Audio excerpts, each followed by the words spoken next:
Hi friends, welcome back to my channel and welcome if you're new. I'm Holly. I'm very happy to have you here. Today I'm sharing with you two easy crockpot meals that I think your family will enjoy. Very simple ingredients for both. The first one is a chicken fajita pasta, and you will need 2 cups of Mexican style cheese. I'm using Velveeta because it is a little lower in points for Weight Watchers for me. Also, 16 ounces of penne pasta, and you will not put this in the crock pot to cook it. This will be cooked separately and then added to the crock pot once that is done. 1 can of Rotel diced tomatoes with the green chilies, 2 cups of chicken broth, and I'm using the low sodium version. Also 2 chicken breasts, and you want to have those in bite-sized pieces. 2 tablespoons of your favorite taco seasoning mix, and 2 teaspoons of minced garlic. A half an onion chopped, 1 green and 1 red bell pepper chopped. And these are all the ingredients you will need to make this dish. Now, very simple and very easy to make, and that's what I'm going to show you how to do. Now, put your cheese in the refrigerator because this is going to take about 6 hours or so to cook, and then we will also cook that pasta later. But first you will add the chicken to the crock pot.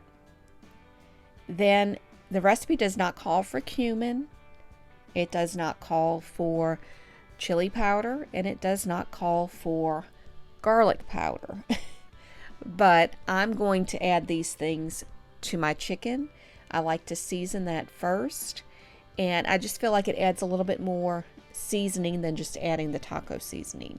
So that's completely up to you if you want to add these or not. And I don't add a ton of it. I'm just kind of sprinkling it on the chicken just to season it a little bit. Then I add the taco seasoning. Then add the garlic. And that can be, like I said, minced as well. Add the onions and the bell peppers. And I'm just going to kind of, I don't like to mix everything up. I want to kind of layer everything. Then add the tomatoes. And as I said, just kind of spread it on top. If you want, you can mix it together. I just like to cook it this way. Then I'm going to add the chicken broth.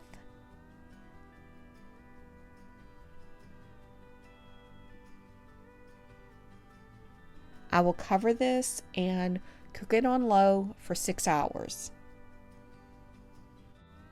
And after 6 hours, this is what it will look like.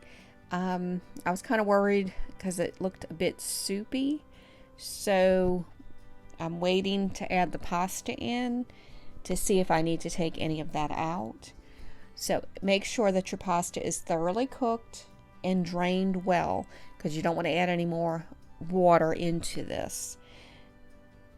Now once you get all of that in, then just stir it up thoroughly, and you can kind of tell if you need to take any out.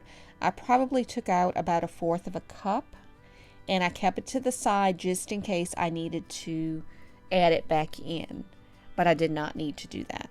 So you just kind of have to, I didn't want to add that cheese in first and then find out that it was too soupy. So then I add the cheese and just kind of stir it up a little bit each time I add a little bit to it. And basically after you add the cheese in and stir it all up, it's done. It's really a delicious recipe, and you can tell while I'm stirring this that it gets a little thicker, and that worked out great. I did not need to add in that little bit of juice that I kept out, but like I said, just kind of keep it in reserve just in case you need to add it back in. But we really did enjoy this. It was delicious and a very good meal. I think that your family would also enjoy, and it's a great option. Instead of just regular fajitas, you can have chicken fajita pasta.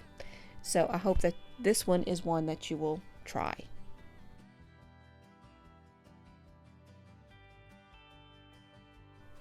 And this next meal is a crock pot chuck roast. This one you can't get much easier than this.